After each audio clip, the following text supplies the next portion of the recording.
if you came to our Christian Union in 1968, we used to say the years of a man are 3 scores and a half. I can see many of you are not that generation. 3 scores and a half. And God might give you bonus, but your allocation is 3 scores and a half. Those who know mathematics, 3 scores and a half means what? 70. Now, when we got to 60, we stopped saying it. Because now we would be saying you are dying. No. I'm over 70 and I'm alive. So God's timing is what matters, isn't it? Yeah, but it's an important thing to have in mind, even as we deal with our topic, that all of us have a sell-by date. You know, whenever you buy something, you must check the sell-by date. Somebody sells to you milk, but suppose the sell-by date was last week, but he wants to make money, you carry it home. If you try to make tea, will it work? No. That's why you must be careful if there are stock. If you are keeping stock, you must make sure you put stock according to the sell-by date. So you sell the one about to expire now. Otherwise, if you don't sell it, it will bring you losses. We as human beings have a sell-by date. I don't like me introducing the subject like that. But we have a sell-by date.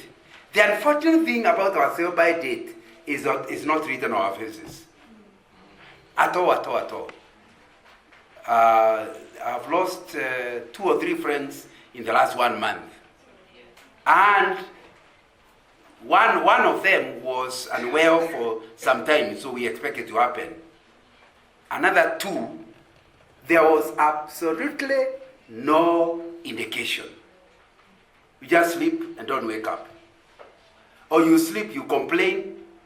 You know, a friend of mine, the wife in the evening said, hey, I'm feeling so uncomfortable.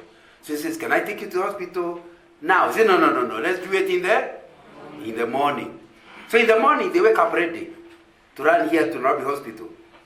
And at the what do you call the casualty, the place where you enter, she was never admitted. She died there as the doctors are dealing with her. And she's the one who has brought herself, dressed herself, and come. I'm telling you all of that to say, since you don't know what your sell-by date, you must make use of every day. Be accountable for every day. This issue of saying, when I'm older, I will do. Why are you not doing it? Now. When I retire, now my friend. There are things that cannot be done after you retire. I used to work for Shell, and I'm over 70, and I left at 25. You can see it's many years ago since I left. And last night I was in a dinner of petroleum industry, which we have gone with my wife for all the years. And I'm looking, I don't know the people. There is time I had influence. I'm a manager of the biggest oil company. But now people come and wonder, who is this old man? Am I communicating? My influence has disappeared as I'm watching. If I did not use that influence at the right time, I'm on terms of that kind of influence, I'm past my sell-by date.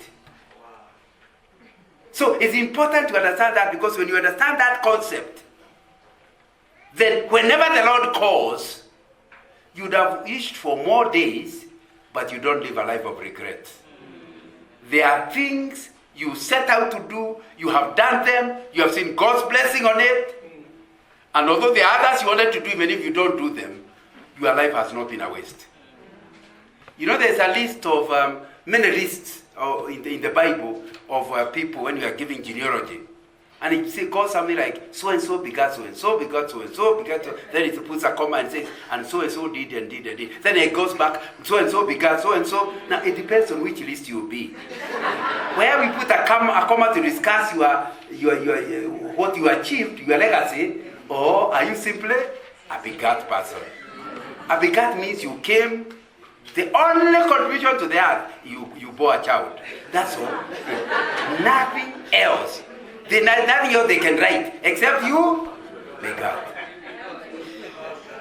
So the question is, you are now 40 years. What have you achieved? I speak a lot to young people, and I keep telling them, if by the age of 25 you are not making impact, you are likely to ever make it.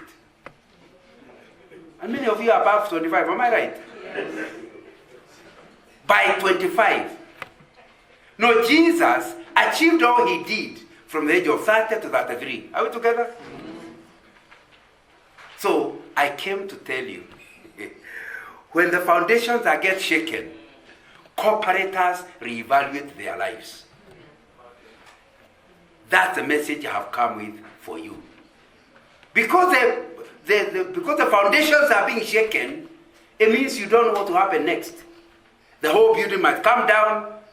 You may, and even if you build a new one, it will not be like the old one. What have you done with the old building? What have you achieved? And you know, both of us may suffer the same calamity when the foundations are getting shaken.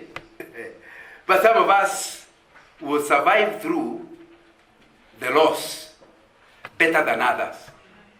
If you feel like, oh, I should have done. It's, for example, your mother dies, and you had always planned to give her a flight to Mombasa just to taste how a aircraft looks like. And you told yourself, next year. Then the other day she just went. Now it's too late to fly her to Mombasa. It's not that you cannot afford the flight, but somehow you never did it. So when people are crying at the grave, they don't have to tell you what their tears are about. The tears may not about the dead person. It's about themselves. About the things they wanted to do and they never did for them. When the foundations are getting shaken, surely the loss of your mother is a foundation being shaken. Am I right? Yeah. But when you know that you did what God could enable you to do, you wish you did more, but you did what God enables you to do for your mother. You are still sorry he has gone, but you are comforted that you had the opportunity to do it. When foundations are getting shaken, it is time to reevaluate your life. You know, doctors insist you must have annual medical checkups. Am I right? Why? Because some of those diseases that stop you and you die at a go, if it was discovered on time, you might last. Am I right? Even owners of our cars, the manufacturers, insist you must go there every 5,000 kilometers or every 3 months, whichever comes earlier. Have you heard something like that? Why? Your car is moving okay. No problem. Why must you check it up? You have to check it up because if you check it up, there are opportunities you could change direction and you might prepare yourself better for the foundations being shaken. So it then means that if you don't hear anything else about foundations getting shaken, is that you need to prepare yourself to be somebody who is proactive. And I think last time I talked to you online, I still talked about that word proactive. Because I think it's a word that is missing quite a lot in the vocabulary of many people in Africa. I used to say it's a Kikuyu problem, then I discovered even Luyas have it. So, then Faran Bavia Shell gave me a job where I was covering 10 countries, from Madagascar, Mauritius, this region, to Ethiopia, Djibouti. And as I traveled in those 10 countries, I discovered they were not different from Kikuyus. Most of us, our culture makes us not want to be proactive. Our culture makes us think about today and yesterday. And when it's about tomorrow, we are very careful. In fact, the Kikuyu say, "Mwanada tumaguro goyi atare mushiare," which means, do not, although you can see your wife pregnant, pretend you don't know. Don't prepare any clothes until the baby is born. And the implication is, if you start preparing the clothes for the baby will die in the womb. And it would have survived if only you did not buy clothing. Don't look at me strangely. Some of the men have gone through that problem. Where you can see she's pregnant, you are happy, and you do nothing. One day she goes to maternity, and in the maternity she cannot buy the children clothes, but you are not bought any. Now you are the one moving in Biashara Street. I don't know if you Biashara Street. All my children are around 40 years or above. So, but you go to Biashara Street and you are checking which one. Is this for a boy? Is this for a girl? Which particular shop sell clothes? You had 9 months notice and you did absolutely nothing. You now bring the clothes and the mother is excited about it, but surely, is this a kind of a dress to buy your daughter? But I did not know which else. But she participated in the lack of proactivity, isn't it? She could have taken you to the shop and you buy them. And if the baby is never born, see the other children are born. She will donate them. So how come we don't buy them? Because our culture does not prepare us for the foundations getting shaken. You are supposed to assume foundation will never get shaken. No. Why imagine that? I told you there are 3 types of people and they are seated here. The first category of people on this issue, when the foundation gets it, the first category of people are people who look to the future. And when they look at the future, they always assume the future will be like the past. And why change? Sometimes when you say that, I call them the unchanging category. People who don't change over time, ever, and they are proud about it. And you ask them how? No, there are no such people. They are there. The other day, my wife was talking to a parents' meeting, and there was a question that was asked. They were asked, when you are young, do your parents beat you? And I'm sure if I ask the question, here I'll get the same answer. Beating? They did not beat us, they brutalized us. They were so rough. Oh my! Everybody wants to talk about how rough the parents are.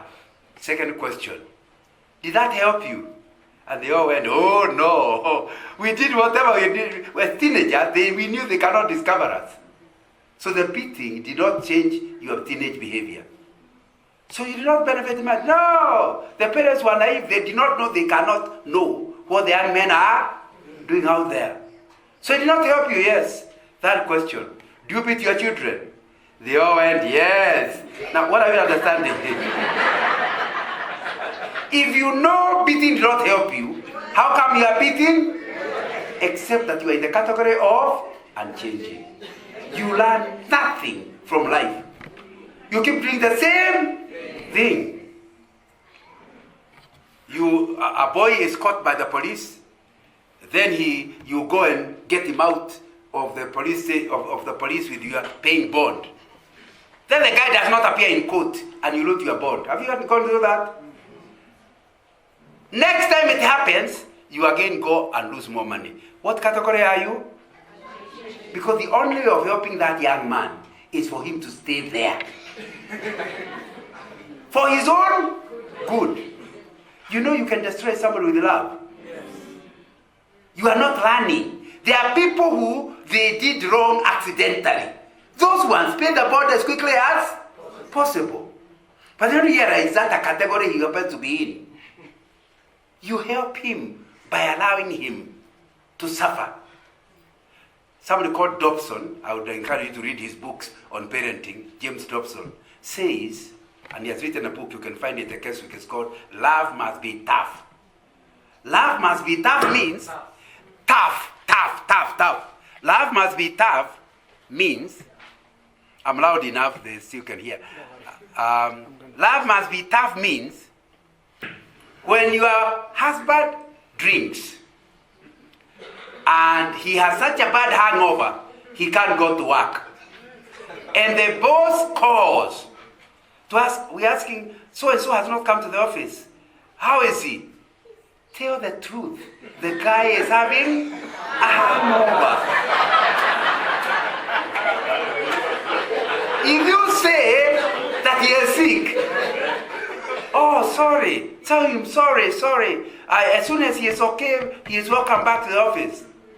Now, and your husband is overhearing. He will drink again and again. By the time it stops, My friend, he'll be a drunkard. Even if he wants to stop, he cannot. Who helped him? The wife. Your love helped him to become an alcoholic. Love must be, that means, what is the best for my husband? Do it. Even if he goes kicking, let him go to the office. Am I communicating? So if you're in this first category of people who don't change, you continue doing the same things, and they say madness is to do the same thing and expect different results. So you can see how many of us are mad. Now you need to understand that when the foundations are getting shaken, such people do not have the capacity to handle it. And you need to ask yourself, in which ways am I like that? Where I am not becoming better with the time, I'm actually becoming bitter with the time. You know, better means you use whatever you have gone through to improve. Bitter means you keep complaining. One of the things I tell young people, the moment you discover who or what is to blame, you are doomed. You get who or what. You are doomed. Because such people, the moment, the reason they are changing is because you're in Maisha, in Shara. So it just happened. So what can I do? Now people in this category just have somebody or something to blame. They say, you know, the kind of school, you know, somebody who is speaking Kikuyu English. Why do you speak Kikuyu English? Oh, my mother. The school she took me to. And it's partially true, but not true. The mother is to blame for taking him to a school where people talk like that. I know that because when I was living in Kisumu, we took our last born to a nursery school that was run by Asians. She came back one day calling water vota. And you try to correct her, said, no, Mwalimu said we call it vota. But my wife was very wise. There's no need of arguing. The child believes the teacher. You are not the teacher. So she just went to the school, greeting, how is the school? How is my child doing? Yes. By the way, I had this thing of water. My teeth have come from here. You don't have it in. But the teacher understood. The next week she came calling it water. So there is something a parent can contribute. But the reason you talk English the way you talk is not because of history. It's because you have refused to learn. Earlier, it was difficult. Now all you need is a software on English pronunciations. And it will tell you every word, you can see how to pronounce it. Not earlier when you had to study phonetics. Now you hear it, the sound. Sometime not too long ago, I took my wife, I can't remember which anniversary it was, and we were looking for a place where I have not been. So we decided to go to, Maputo in Mozambique. And they don't speak English. I had assumed they speak Swahili, but I discovered they don't even know Swahili. They are just speaking Portuguese. So it's very difficult to be in a town where people just look at you like a monkey. You know, they have no idea who you are. So, but there's somebody, of course, in the hotel who is supposed to know language. So I said, who can show us around? He said, don't worry, I have a driver who takes people who speak English around. So when he came and we were moving around, we started asking him, how did you get to know English yourself? He said, you know, here we don't know English. But I decided to go to the internet and check whether it is possible with Portuguese speaking to learn English. I found a software. And he's a taxi guy. He continued, whenever he has time, he's learning. After some time, when he got a visitor speaking English, he decided, I will not try any other, we'll talk English. And then he checked again. By the time we are meeting him, he was speaking English like he has always grown in England. And he said, because of that, all hotels call him. Here is you claiming as your mother. It is true, his parents did not take him to international schools. It is also true that the country doesn't allow him to learn English. But he said, I am the one to blame. Because if I wanted to read, I could have Read. And decided to take it. The moment you hold yourself accountable, you will do something about it. So what is it you are fighting? My employer, my husband. Oh, like husband, summer. No, so basically, if only I had married a better man. No, you didn't marry that one. You married this one. What will you do about it? I agree, it's a lion. But even lions can be tamed. Now, why are you not taming your lion? Oh, you are Sister Lioness. I'm sure men know that. They're saying you got it wrong. It's women who are nurses. So you need to understand, the moment you stop blaming others, you can shake, the foundation can shake, but you will still survive. Because now you start saying, what can I do about it? And you hold yourself accountable. So you can see, if you're in this first category of people, they are changing people, and the foundations are getting shaken, you say, who is to blame? Who began the earthquake? Must be God. And you know, you are not. When you follow that line, you are just copying. When God called Adam and Eve, they all had somebody to blame. Oh, the woman you gave me. In fact, what I hear Adam saying is, God, we are to blame. If you not create such a bad woman, I will not have eaten the fruit. In other words, don't hold me accountable. It's you and my wife. Or my wife and you. So the moment if you don't hear anything else I say, please understand. The shaking of the foundations, the righteous, people who do things that are right, ask themselves, God has allowed this shaking. God must have prepared me for this shaking. Yes. What does he expect me to do about this shaking? Are we together?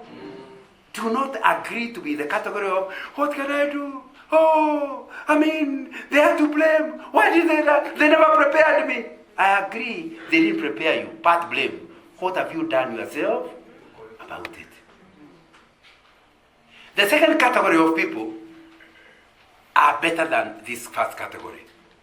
They are called reactionary. Normally when you use the term reactionary, it's negative. But the reactionary person is a very good person. Reactionary means you react to whatever event has happened. If it's a good event, you ask, how did I succeed like this? My business has made a big profit, double what I expected. What did I do that could have contributed to this? Okay, if not me, the environment. What in the environment facilitated me making a lot of money? Once you have written a document on lessons learned out of your success, you're not saying, how can I replicate these factors that lead to success? But some people are so happy about the success of last year, they learn nothing about it. They are in the first category. People in the second category do not waste at all. They don't waste a success. They always have a good time.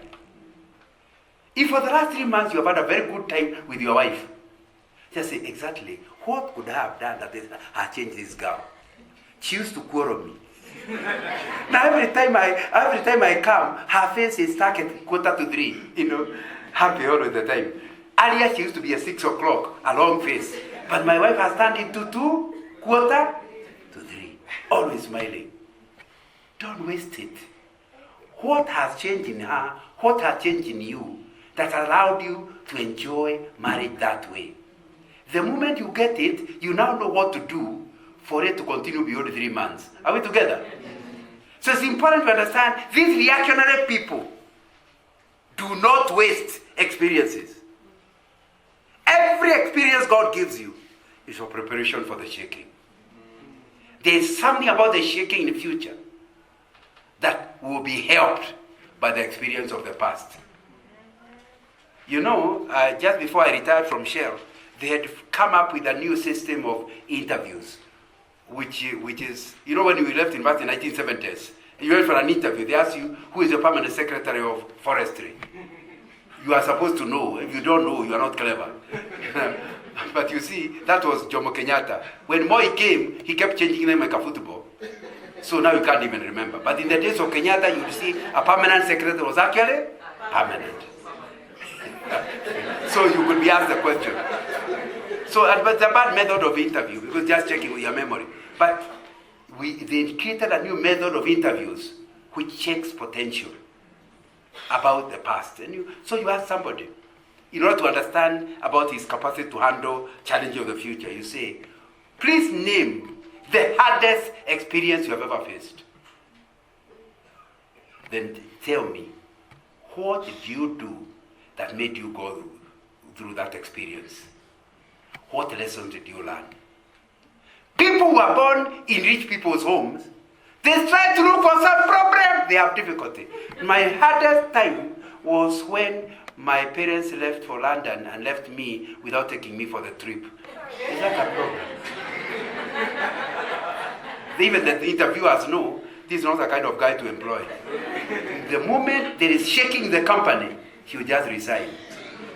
Am I communicating? So you start understanding the experience. For example, somebody, the mother died when he was 5 years, then the father died when he was 15 years, and he's in before in the interview. Start asking him about hardships. He just asks you, how many do you want me to name? Because he has enough number of them.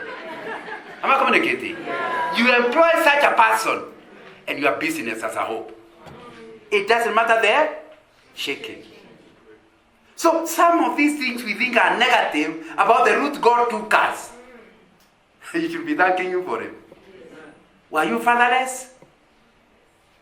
There are things you would have gotten because you have a father, but there are things you got because you did not have a father.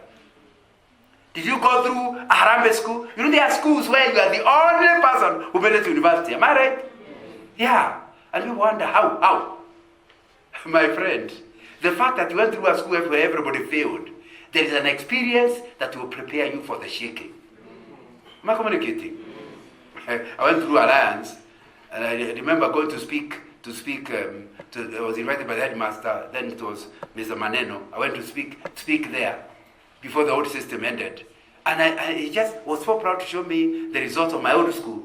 And he showed me that out of the class of 100 and what, about 130 had first division. You know, in other words, to get a second division is a joke. Because number 132 in the line. In other words, you have done so badly, you have been divided by 131 people. Your parents are beating you up for doing so badly. You still have a first division. Are you getting the point? Yeah. So you need to understand in such a place, there are certain experiences you will gain, the others you will never gain. We are talking about when your foundations are getting shaken. I'm saying it is the history of handling shaking that will give you the capacity to handle the future shaking. So these people in the secondary who are reactionary are people who do not waste their experience. They draw from it. But that is not just when it's a good experience. Even when it's a bad experience. You have just been fired out of your work, not the current one, the earlier one you came. And you shake. Obviously, the boss was a bad boss. That's somebody to blame. Then you'll not change because it's not you. And you'll discover yourself getting fired in math for similar reasons. Because it takes two to tango, isn't it? There was something wrong with that boss, but there's something wrong with you. And because you can't find anything wrong, the shaking in math, you will not survive. So you have to find out how to get fired. What is it I could have done that would have delayed the fire? Maybe it would not have stopped it, but it would have delayed the firing. So that I resign instead of being fired.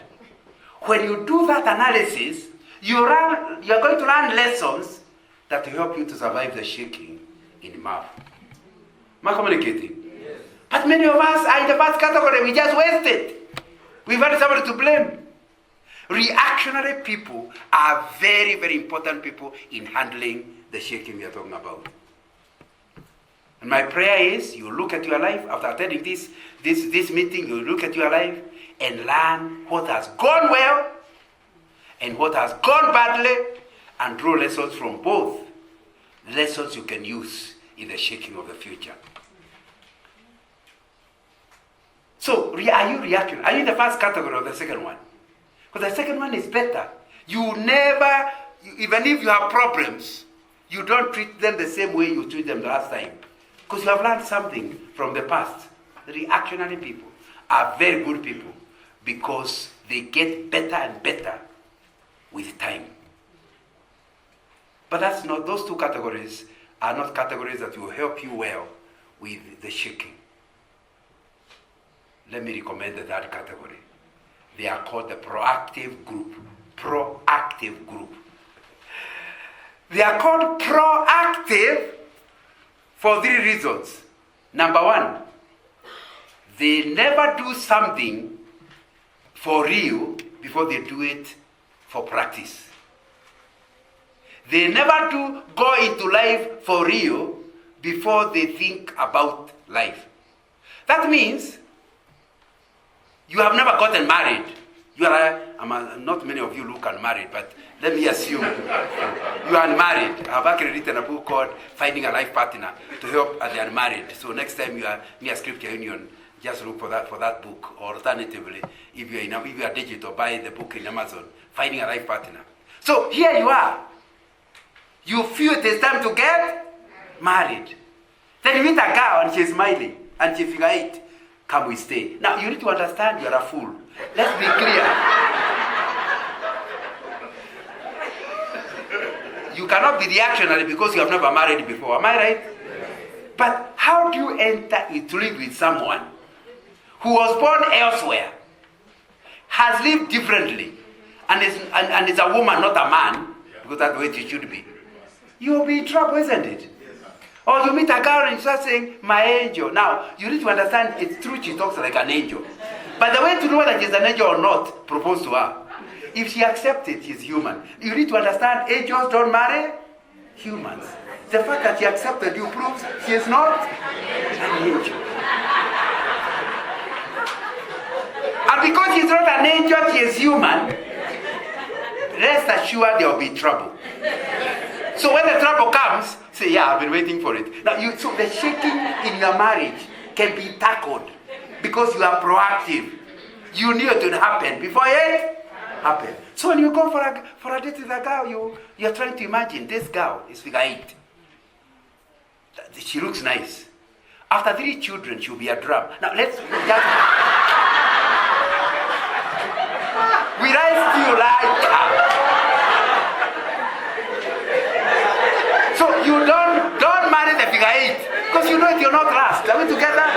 Start imagining them drum.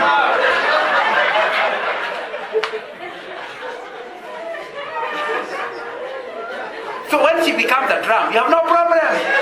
You knew it. And you prepared for it. Yeah.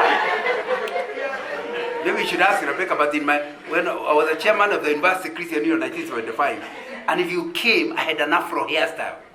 I see you try, but now the bald head is starting from here, and starting from here, they are just about to meet.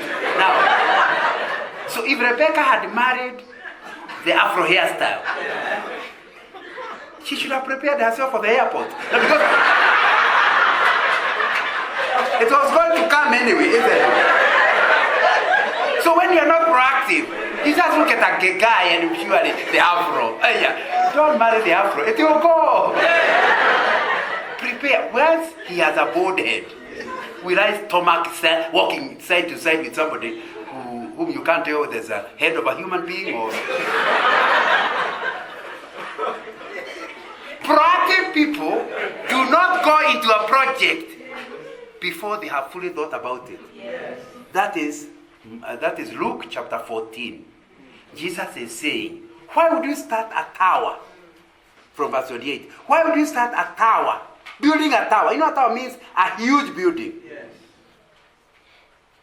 Before you have sat on paper, ask the QS. You know what QS? To calculate for you. See the billions required. Ask yourself, where do I get billions? If you don't have the billions, you delay the project. Jesus is saying, if you begin the project, you run out of money, people will laugh at you. And Jesus is not saying they'll do wrong. He's saying you deserve to be laughed at. And Jesus was teaching being proactive. And he says, by being proactive, you are going to deal with the shaking earlier. Or then the other example Jesus gives is, you are a military guy, you are a king or whatever. And an army is coming with 100,000, whatever the number. And your total soldiers are only 10,000. A proactive person pictures the war before it begins. And pictures 10 people against one. However good we are at fighting, we are grossly outnumbered. So he sends, according to Jesus, he sends emissaries to negotiate terms of peace. Have you read that one? But many of us Christians ignore that. We are not proactive by nature. We do not go ahead of things. And you know, I've in my short life, I've been involved in counseling people. And sometimes, another time, it was two friends of mine. They started a business. And never one was good at business. The other one was a medical person. They want to do a business together. But after several years, the doctor is the one who took a loan to finance the business. But the guy is the one running it. Then the doctor continues paying the loan from his salary. And they say, what is the business? How can I pay for it? I thought the business was supposed to pay for it. Goja, just wait. When it went on for too long, there are two Christians, both of them know me, they just called me. Said, please help us, we have a problem. So I said, let me hear the story. So they talk about their problem. So I ask, when you began the business, did you imagine profit will come? Yes. Did you agree how to share the profit? That this guy put nothing. Says, how can you call my expertise in a business equal to nothing?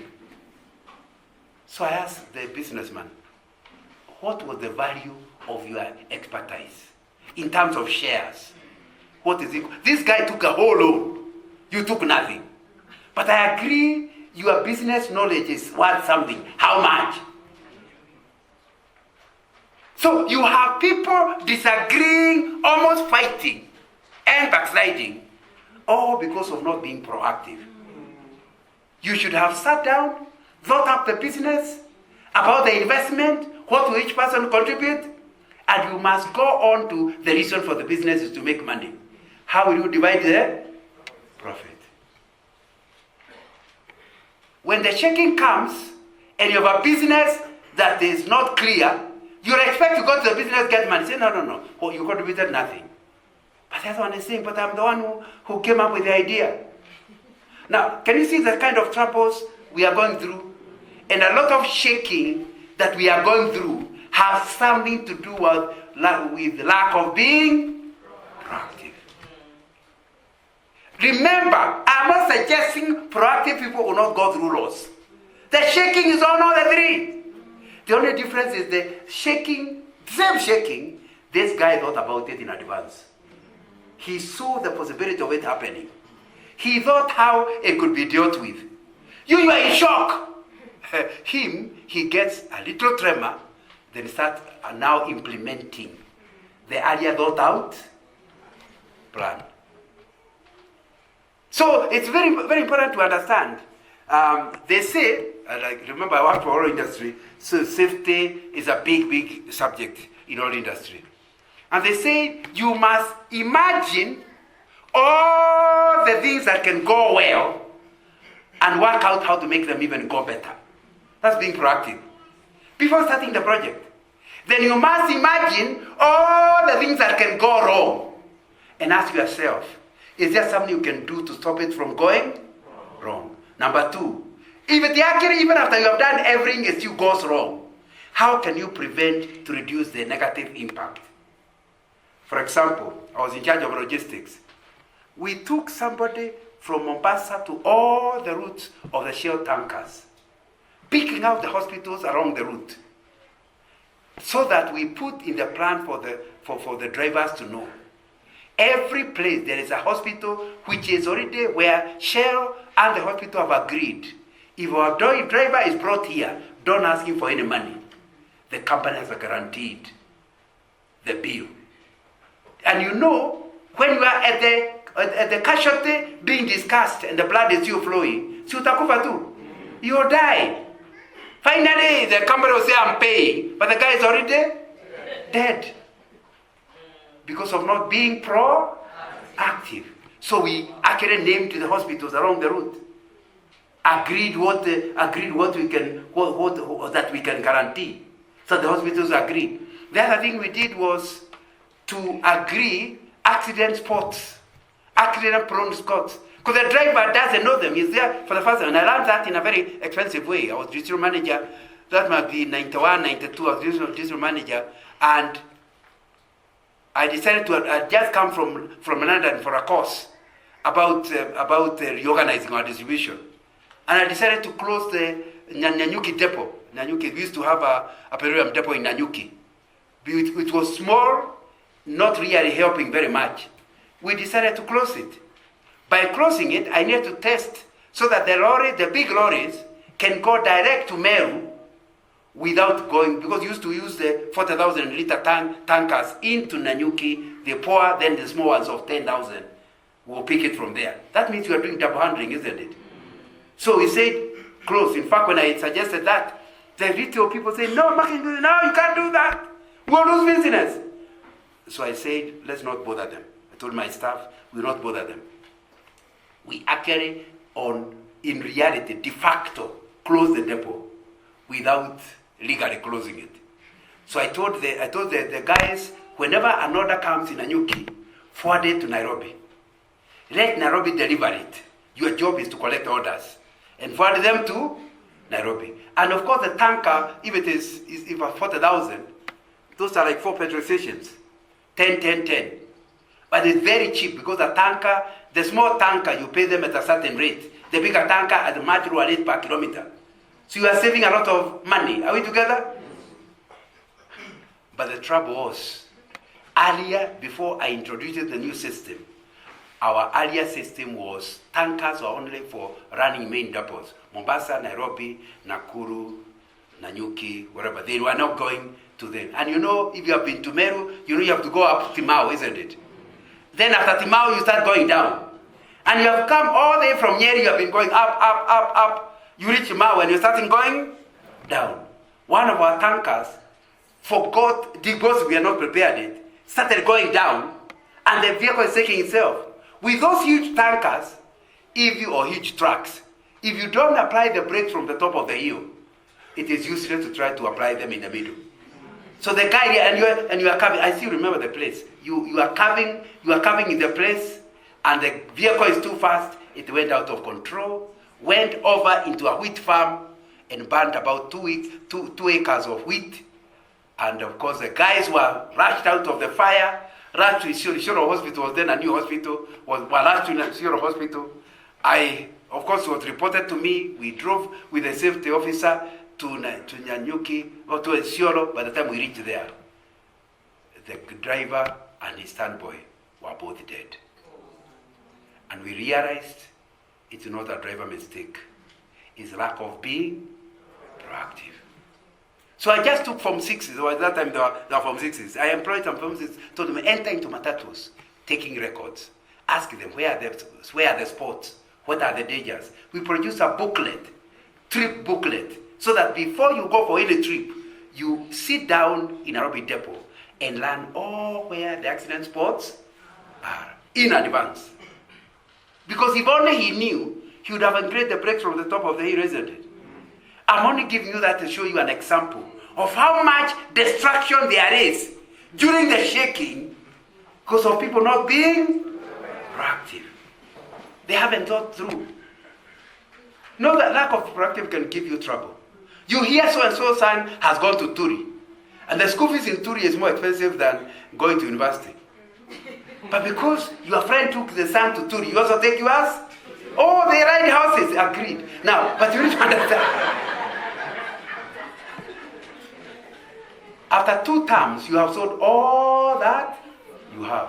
You have to find a way of returning the child back to Mathare Primary. Now, you need to if your father is not proactive, please accept my sympathy in advance. Because you are likely to have gone through 10 primary schools. Am I right? They hear something, they rush you there. They hear another one, they rush you there. Because they are not having a dry run before the rio. They are not proactive.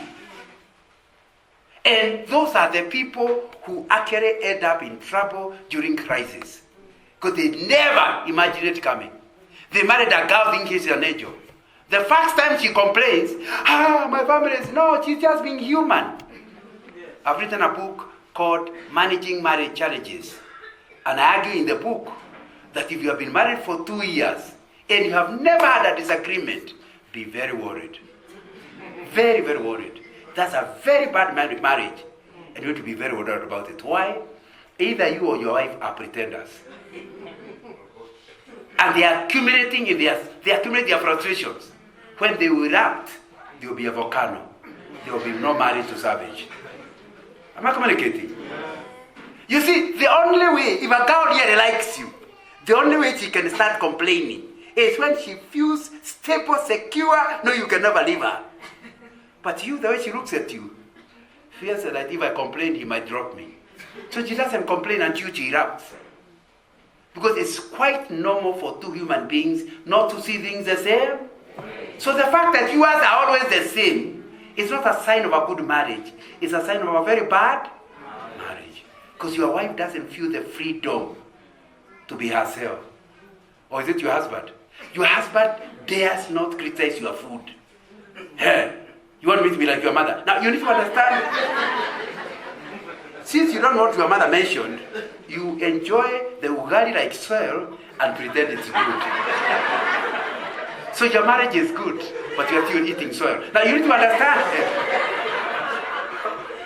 You need to understand that these people who are not proactive have to pretend things are not going right, even if they are going wrong. So we are still talking, and I'm about to finish so that we have a question time and discussion. We are about to say that being proactive means 4 things. Number 1, that as far as it is possible, you never get into any future before you have imagined it. You seek God's direction, and that's why for you, as a proactive person, you have clarity of your vision and mission in life. Why were you created? What are you supposed to achieve in life? That you cannot be proactive without that understanding. There is something long term that my life is supposed to achieve. And the shaking will not stop me because God is the one who has called me to achieve it. I've written a small book called Discovering Your Life's Purpose. I would recommend again you pick it, whatever your age. Ask yourself, am I living my life for a purpose? Are you purpose-driven? What you do is because there is something long-term. Again, I normally used to give people an exercise called the 80th birthday speeches. What do you hear people saying you have achieved by the age of 80? Now that I'm in my 70s, I'm starting to change to change from 80. But the truth of the matter is, even if you live to 100, normally people in their 80s are never asked, what are you planning to achieve? They are normally asked, what have you achieved? So in that birthday, they'll not be talking about what you will do in future. They'll talk about what you have already done. What do you hear them saying? That's how you develop a vision statement and a mission statement. And that's what we are saying. A proactive person is clear. Why is that important? Because it helps them during the crisis to ask, yes, there is a crisis. How is it affecting my reason for life? Because you will discover some of the crises are neither here nor there. They are not, everybody's talking about it, but if you really look at the reason God created you, you are still on course to achieve it, despite the shaking. So be clear what it is. You may be fired, I agree, but that's an event. Because your purpose is not to be employed. There's something for you to achieve, and you are achieving it through AIM. But you can achieve it through KYZ. So what's the difference between KYZ and AIM? So all of a sudden, the firing is a checking, but it doesn't have as much power. because you are clear of the long term. I keep saying, when you own a piece of land, you have not leased it, you own it. Even if 1 year the rain fail and you don't get any money, you still plant the following year, am I right? But if you had leased the land for only 1 year, and the 1 year there is no rain, you are finished. Your life is not short term, yes? Long term. So a small thing, you must see it in its right perspective. You must see things in perspective. That's the way you'll be able to go through the shaking. Perspective, in Form 2, they tried to teach me drawing, and I realized I can never be good in drawing. Because you see, for me, if I'm drawing a tree here, and a mountain far away, I know the mountain is bigger, so I draw it bigger with the mountain. No. When you draw in perspective, the tree that is near will be bigger than the mountain. But the one looking at the picture knows it's not that the tree is bigger, it's only nearer. Am I communicating? And that's what happens in the shaking. Don't allow it. The shaking is a tree. Look at the mountain. And all of a sudden the tree will no longer look big. Am I communicating? So it's very, very important to understand that. Number 2, and I'm summarizing, is to say, if you are proactive, after you have asked the question, how does this project help me long term? If it's not helping you long term, you can drop it. It's not worth investing in. But now you have chosen the right project. So you ask yourself, what I told you a little earlier, ask yourself, what will be the result of this project? What will I get out of it? And what I get out of it, will it really help my long-term vision?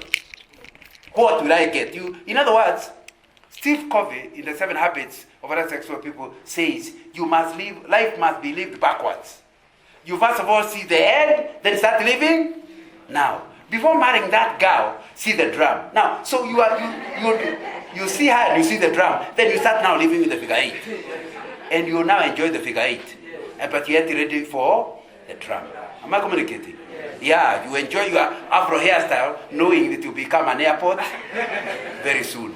Now, so you have no problem. So life must be lived backwards. You first of all go forward, see what you really want, then you come down. Now, once you have cleared that, you ask, what are the barriers that can stop me achieving that in this project, whatever the issue is? For example, if you are getting children, you must see them as adults. Because the Project Child is about contributing to the nation or society, adults who are useful in society, isn't it? What does useful mean? What kind of a son do you want at the age of 30? By that time, we are assuming he's married. What kind of a person, adult, are you after? Once you see him, you start saying, but what could stop me getting such a son? Might it be by taking him to a boarding school? The boarding school allow him to go to Alliance, yes, but you also get other values that could destroy him later. So all of a sudden, everybody is thinking he has to primary. You stay with you as in a school where he will not get an A, he will get a B, but you're happy with a B, but with the values. The only way you can do that is if you are seeing long term, and you're asking yourself, this project, what am I after? Then you say, what are the barriers that could stop me achieving that? Once you see the barriers, you ask yourself, those barriers, is there a way of going under them, over them, around them? Is there a way of lowering them? Or is there a way of getting wings so I can fly over them? Once you discover there's a way of going through the barrier, so you start implementing whatever it is, isn't it? So that you'll deal with that barrier. But if you never thought about it, would you think of change of strategy? No. So you must force yourself to see what can go wrong. And almost anything done by humans has something that can go wrong. All of them. So when you can't see anything going wrong, please understand you have a problem. Go to prayer and fasting to ask God, what's wrong with me? Help me to see the future. Because anything done by humans will have a challenge. And God will give you wisdom to know how to handle it. That is a proactive person. He knows what he wants. He has already identified what can go wrong. The trouble with what can go wrong is that I told you at the introduction, it's very un-African. If I can see the way my friend is sitting, he's likely to fall. Because the way he doesn't realize himself. But I can see the chair. And by the way, where I was last Sunday, I was running a parent seminar. And because my wife was talking, I decided to pick a seat, a plastic seat and sit. The pastor came and told me to stand up and gave me another. I said, why? I said, it will break. Anyway, there was no time to ask where. No. But he could see, I'm going to break the chair. So it's important to understand, if you start telling you, then you are going to fall. Mr. Ngam, okay. If you later fall, what do you think your relatives will say? My tongue. There must be something wrong with my tongue. I'm the one who caused you to fall. So he said, Kikuyu, you don't say it. Let them come with their owners. So you can see clearly there's a problem with this family. But nobody mentions it. The moment it happens, we knew it. We knew it. You don't even feel embarrassed saying you knew it. Why did you tell me if you knew it? That's our culture, am I right? Yes. We not only are not proactive, even when we could be proactive, we don't do it. We think some superstition somewhere stops us. So the fact that I start thinking you will fall, even if I'm wrong, there's nothing wrong because you check and discover you can't fall, then sit again. Oh, but what about this? Even if there's a 30% chance you could fall? So it's better to check. So you need to understand now we are talking about you. You must learn that importance of saying, this is where I'm going. What can go wrong? And if it can go wrong, what can I do to reduce the chance of it going wrong? You are now writing a project plan, a strategic project plan of a proactive person. Once you have done that, you then ask, what can go well? What can I do to make it go even better? All of that, and up to now, you have not started the project. It means in the process, other people have started, you are still behind it. Steve Covey says, don't admire people who are climbing up the wall. They might be climbing the wrong wall. If you identify the right wall, start well behind them. By the time you're in the middle, they'll also be in the middle on their way down. Because they went to the top, saw the other side, and they realized that's not where I wanted to go. So they're back to the beginning, isn't it? So take time to identify the correct wall. Don't just climb. Oh, I'm climbing better than so and so. This world is not a competition. You are living your life, I'm living my life. Don't start comparing your life with my life. And it's important. So when the shaking comes, it is likely to be within the many barriers you foresaw. Are we together? So in the process, you already thought about how to deal with it. For example, you loan money, isn't it? I recommend to everybody borrowing, never to borrow until they have said what can go wrong. My first job, when I left university more than 46 years ago, my first job was to deal with the people who are paying back their loans. I was in the loans department. I was in utter shock when I saw people that had borrowed 200, 300, because we are talking about many years ago.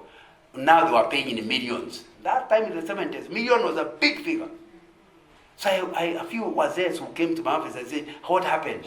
Oh, I took part of the money, I sent my son to India. They misused the money because the India project will not pay back the loan with it. No. Now, so you need to understand and my wife and I have borrowed, we have been members of a cooperative for the last many years. Even after I retired, I continued. And I realized if you are a cooperator, not to borrow is not very clever. Because then you are allowing others to borrow and you are getting nothing. So don't join a circle unless you intend to borrow. So we borrow and I've always had a loan all the last many years, more than 40 years. But I never take a loan until I ask myself and my wife, since there is a small chance of being unable to pay, what shall we do about it? The first loan I took 40 years ago, 1984, is when I took a big loan. And I bought some land in Nyandarua. The first thing was, if you are able, this is a big loan. When you are unable to buy, to pay, what shall we do? Oh, it occurred to us. Just give back the land, sell the land or give back the land. Originally, we had no land. After the crisis, we still have no land. So nothing big. Let's take the loan. Am I communicating? That is what we mean by proactive. We thought there is a great chance we shall pay the loan. Therefore, we'll be now having a land of our own. But there's also a possibility we might not pay. But then the land will just go, isn't it? So why not take the loan? So never take a loan until you have made an assumption of inability to pay, and you now write down exactly what you will do after you're unable to pay. If you cannot cope with that, don't take the loan. For example, that's why it's not wise to use collateral of your house where you are living, taking a loan. Because although you are able to pay, in the small chance you are unable to pay, she'll throw you to the road. That's a lack of being proactive.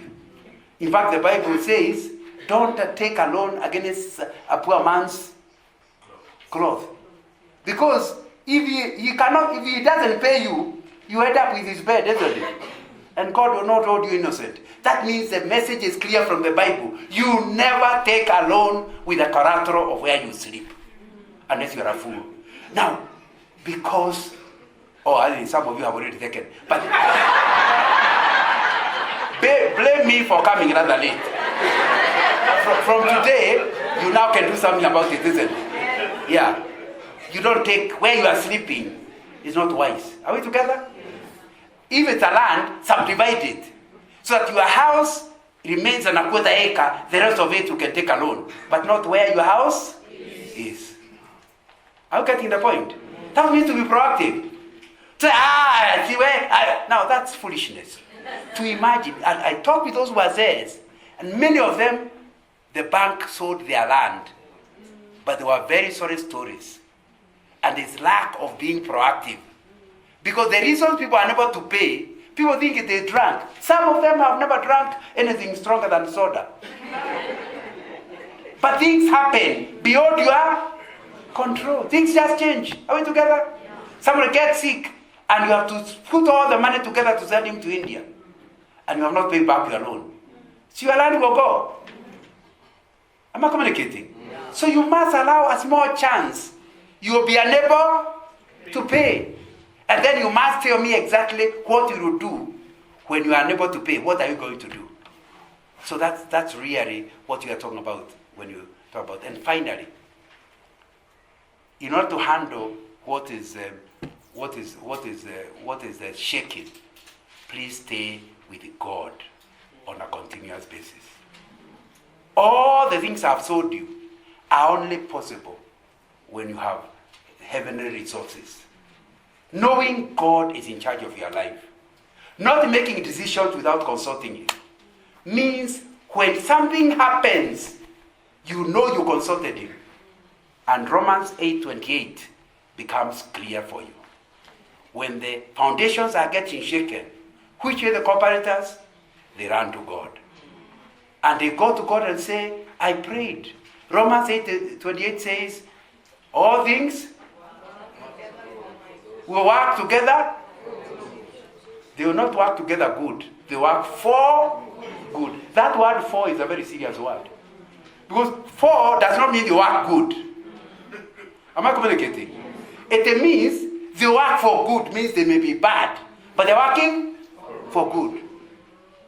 Did you understand that? A lot of people quote the verse, think God is promising things to work good. Not in that verse. Please go and take several versions so that you understand God does not promise that all things will work good. He promised they work for good. That means some things will work very, very bad. But finally, when you look back, you can see they worked for good. I've run out of time, but what I'd like to share some of my testimonies in the last over 70 years. And my suggestion is, take my number, call me and we can actually have a fellowship over the matter. To just talk about life is not new air. There are challenges along the way. My number is 0743. We can talk one-on-one. 0743, then 034 157. Even right now, because I'm opening question time before I disappear, you can send a question if you don't want people to know who has asked a question. Just send the question to that number.